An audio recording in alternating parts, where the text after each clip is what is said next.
டால்பின்கள் கடல்ல வாழ்ற ரொம்ப புத்திசாலியான உயிரினம்னு நமக்கு தெரியும். எப்பவும் ஜாலியா விளையாடிக்கிட்டு கூட்டமா வாழ்ற ஒரு மீன். ஆனா சில வருஷங்களுக்கு முன்னாடி வெளியான ஒரு வீடியோ இந்த டால்பின்கள் பத்தி நமக்கு தெரியாத ஒரு அதிர்ச்சியான விஷயத்த வெளியே கொண்டு வந்தது. பிபிசி எடுத்த அந்த வீடியோல டால்பின்கள் உலகத்திலேயே அதிக விஷம் கொண்ட பப்பர் மீனை பிடிக்குதுங்க. ஆனா அதை சாப்பிடல, அதை மெதுவா கடிச்சு ஒண்ணுகிட்ட இருந்து இன்னொன்னுக்கா மாத்தி மாத்தி விளையாடுதுங்க. இதுக்கப்புறம் அந்த டால்பின்கள் நடந்துகிட்ட விதம் தான் ரொம்ப ஆச்சரியம். ஏதோ ஒரு மயக்கத்துல மீன் மறந்த நிலையில மிதக்க ஆரம்பிச்சிச்சு. இதை பார்த்த உடனே இன்டர்நெட்ல ஒரு செய்தி காட்டு தீயா பரவுனுச்சு. டால்பின்கள் போதைக்காக இந்த விஷ மீனை பயன்படுத்துது அப்படின்னு. இது உண்மையா? கடலுக்குள்ளேயும் போதை பார்ட்டி நடக்குதா, இல்ல இதுக்கு பின்னாடி வேற சயின்ஸ் இருக்கா? இன்னைக்கு வீடியோல இந்த ஸ்டோன்டு டால்பின் தேரியை பத்தி தான் முழுசா பார்க்க போறோம். இதை புரிஞ்சுக்க முதல்ல இந்த 2 உயிரினங்களை பத்தியும் தெரிஞ்சுக்கணும். டால்பின்கள் மனிதர்களுக்கு அடுத்தபடியான மிகவும் புத்திசாலிங்க. அதுங்க கருவிகளை பயன்படுத்தும். அதுங்களுக்கு ஒரு மொழி இருக்கு. முக்கியமா அதுங்க சும்மா ஜாலிக்காக விளையாடும். அடுத்ததா இந்த பப்பர் மீன். இது பார்க்க சாதுவா இருந்தாலும் இதுகிட்ட ஒரு பயங்கரமான தற்காப்பு ஆயுதம் இருக்கு. இது உடம்புல டெட்ரோடோடாக்சின் டிடிஎக்ஸ் அப்படின்னு ஒரு கொடிய விஷம் இருக்கு. இது எவ்வளவு ஆபத்தானதுன்னு தெரியுமா? சைனைடு விஷத்தை விட 1200 மடங்கு வீரியம் அதிகம். ஒரே ஒரு பப்பர் மீன்ல இருக்கிற விஷம் 30 வளர்ந்த மனுஷங்களை கொல்ல முடியும். இதுக்கு மாற்று மருந்தே கிடையாது.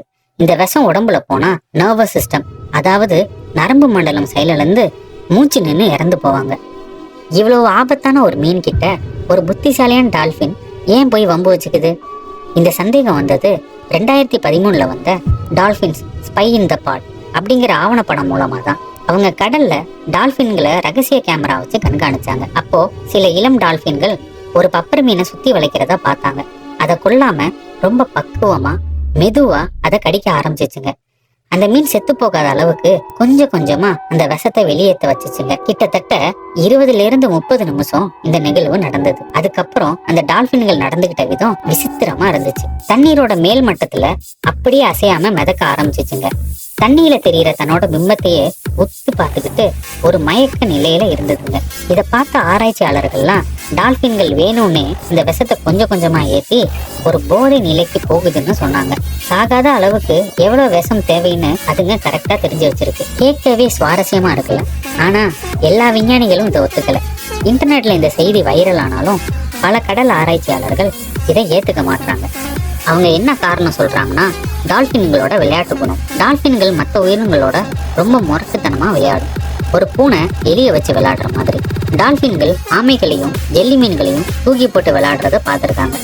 ஸோ இந்த பப்பர் மீன் ஒப்புறதுனால இதை ஒரு பந்து மாதிரி நினைச்சு டால்பின்கள் விளையாடுறதாகவும் ரொம்ப நேரம் விளையாடி களைச்சு போனதுனால தான் அதுங்க அப்படியே அசையாம மிதக்குதே தவிர போதையில இல்லைன்னு சொல்றாங்க.